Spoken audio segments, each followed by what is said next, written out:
정록생맹은 빨간색과 초록색을 구별하기 어려운 상태를 말합니다. 정록생맹은 유전자의 변이에 의해서 일어납니다. 그런데 신기하게도 정록생맹은 여자보다 남자에게 훨씬 더 많이 나타납니다. 그 이유는 남자의 성 염색체 구성은 XY이고 여자의 성 염색체 구성은 XX이기 때문입니다.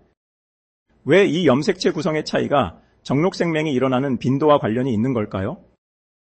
이 질문에 대한 답을 이해하려면 먼저 염색체와 유전자에 대해 알아야 합니다. 우리 몸은 세포로 이루어져 있고 각 세포에는 DNA의 형태로 유전 정보를 담고 있는 염색체가 존재합니다. 염색체는 우리 몸의 모든 설계도를 구성하는 유전자를 기록한 책 혹은 컴퓨터 파일과 같습니다. 각 염색체에는 많은 유전자가 존재하죠. 사람의 체세포에는 46개의 염색체가 있는데 이 중 2개는 성별을 결정하는 성염색체입니다. 성염색체는 X염색체와 Y염색체로 구분됩니다.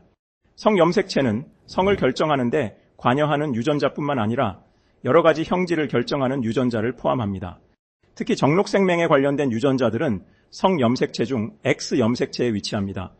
X염색체에 존재하는 빨간색과 초록색을 감지하는 광수용체 유전자에 한꺼번에 돌연변이가 일어나면 정록생맹이 된답니다. 돌연변이가 한꺼번에 두 유전자에 일어나는 경우는 흔하지 않습니다. 그렇다면 어떻게 이 두 유전자가 한꺼번에 변했을까요? 정록생맹은 바로 불균등 교차를 통해 생긴 돌연변이이기 때문입니다. 불균등 교차는 유전자 재조합 과정에서 유사한 DNA 서열이 잘못 연결되어 유전자의 일부가 중복되거나 누락되는 현상을 말합니다.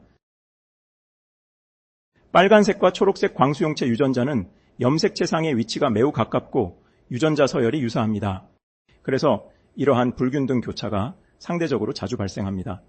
그 결과 불균등 교차는 빨간색과 초록색 광수용체 유전자 모두의 기능에 이상을 초래해 정록생맹을 일으키는 돌연변이를 만들어냅니다. 남자는 하나의 X염색체와 하나의 Y염색체를 가지고 있습니다. 따라서 X염색체에 정록생맹 돌연변이가 있는 경우 반드시 정록생맹이 나타납니다. 반면 여자는 2개의 X염색체를 가지고 있습니다. 하나의 X염색체에 변이가 있더라도 다른 하나의 정상 X염색체가 그 기능을 대신할 수 있죠. 왜냐하면 정록생맹 유전 변이는 열성이기 때문입니다. 정록생맹 여자는 정록생맹인 아버지와 정록생맹 유전자를 가진 보인자 어머니 사이에서 태어난 딸들 중 50%의 확률로 태어납니다. 이는 매우 희박한 확률입니다.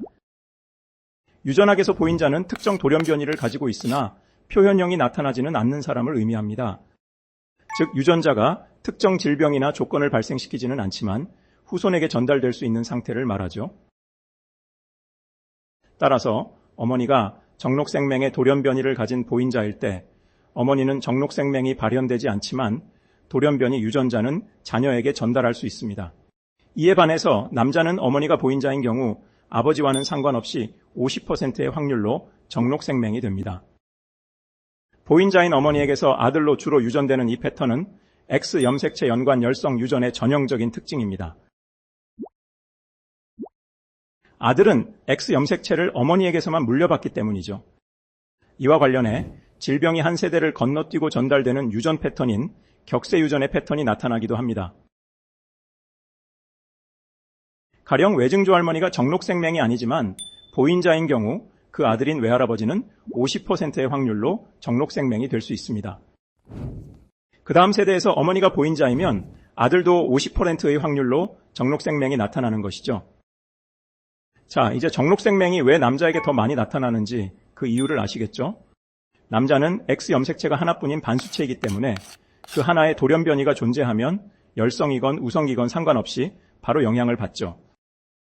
하지만 여자는 2개 중 하나가 정상이고 돌연변이가 열성이라면 문제가 되지 않는 것입니다. 그러므로 X염색체에 존재하는 열성 형질은 정록생맹처럼 남성에게서 더 많이 나타나게 된답니다.